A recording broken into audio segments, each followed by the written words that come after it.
एक आपराधिक मुकदमा आईपीसी की धारा 500, 504, 506, 500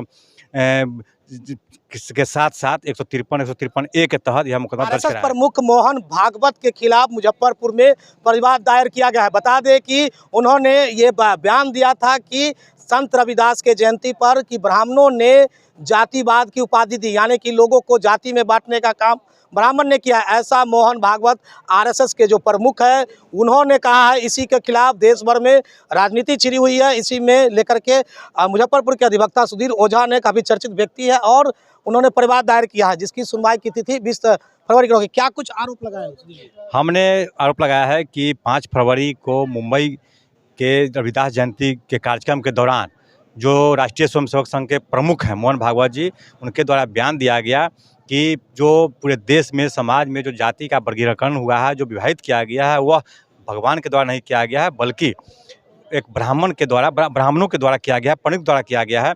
इस तरह के बयान उन्होंने जानबूझ करके पंडित ब्राह्मणों को अपमानित करने के उद्देश्य से और भड़काऊ बयान दे करके देश में अशांति फैलाने के उद्देश्य से यह उन्होंने बयान दिया है, जिसको लेकर के मैंने माननीय सीजन मुजफ्फरपुर की अदालत में एक आपराधिक मुकदमा आईपीसी की धारा 500, 504, 506, 500 के साथ साथ 153, 153 ए के तहत यह मुकदमा दर्ज कराया है। माननीय न्यायालय ने इसे गंभीरता से लेते हुए सुनवाई के लिए 20 फरवरी की तिथि मुकर्रर की है।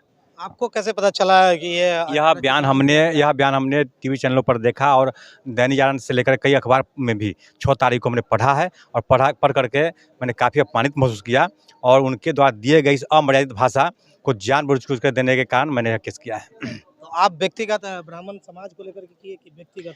नहीं, पूरे व्यक्तिगत आहत के साथ साथ पूरे देश के ब्राह्मण समाज को लेकर के मैंने यह मुकदमा दर्ज कराया है और पूरे ब्राह्मण समाज ही नहीं, जिस तरह के इन्होंने यह इस तरह का एक उपद्रवी बयान दिया है, उससे पूरे देश की छवि खराब हुई है, उसके लेकर मैंने किया है।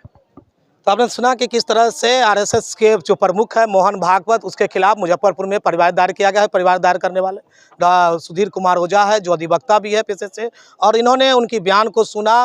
वो बयान संत रविदास की जयंती पर दिया गया था।